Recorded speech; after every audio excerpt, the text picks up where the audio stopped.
হাঁসের মাংসকে সবচেয়ে বেশি মজাদার করে রান্না করার জন্য ছোট ছোট কিছু টেকনিক ফলো করলে হাঁসের মাংস হবে খুবই টেস্টি ও মজাদার। আর এই হাঁসের মাংসের মধ্যে আর কোনো প্রকার গন্ধও থাকবে না।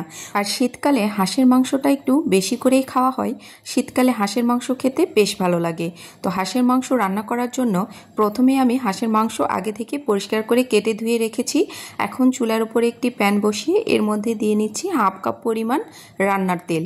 এর মধ্যে দিয়ে নেব কিছু গরম মশলা, একটা কালো এলাচ দিয়েছি, তেজপাতা নিয়েছি একটি, দারুচিনি টুকরো 3 পিস নিয়েছি, এর সাথে লবঙ্গ, গোলমরিচ এবং সাদা এলাচও ব্যবহার করেছি।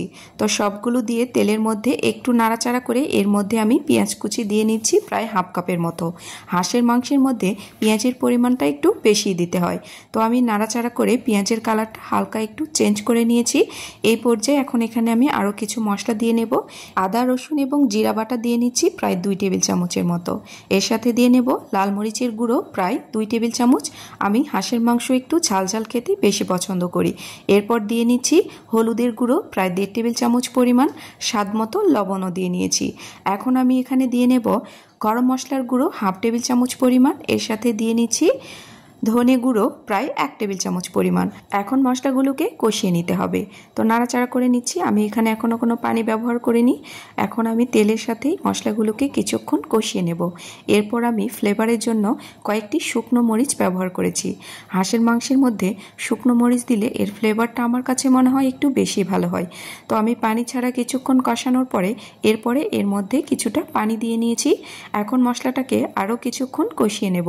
তো দেখুন মশলার কালার একদম চেঞ্জ হয়ে গেছে এবং তেলও উপরে উঠে এসেছে। এখন কেটে ধুয়ে রাখা হাঁসের মাংসগুলোকে দিয়ে নিতে হবে। হাঁসের মাংস রান্না মোটামুটি সবাই করতে পারে, তবে কিছু ছোট ছোট টেকনিক ফলো করে রান্না করলে এর টেস্ট আমার কাছে মনে হয় অনেক বেশি ভালো আসে। মশলার সাথে ভালো করে হাঁসের মাংসটাকে নেড়ে চেড়ে মিশিয়ে নিয়েছি। এখন এর মধ্যে আমি 1 কাপ পরিমাণ গরম পানি দিয়ে নিয়েছি। এখন আমি এই হাঁসের মাংসটাকে ঢাকনা দিয়ে একদমই হাই হিটে 10 মিনিটের মতো রান্না করে নেব। তো এর মধ্যে আরও কিছুটা পানি বেরিয়ে আসবে। তো 10 মিনিট বাদে ফিরে এসেছি। তো দেখুন পানি কিন্তু অনেকটাই বেরিয়ে গেছে।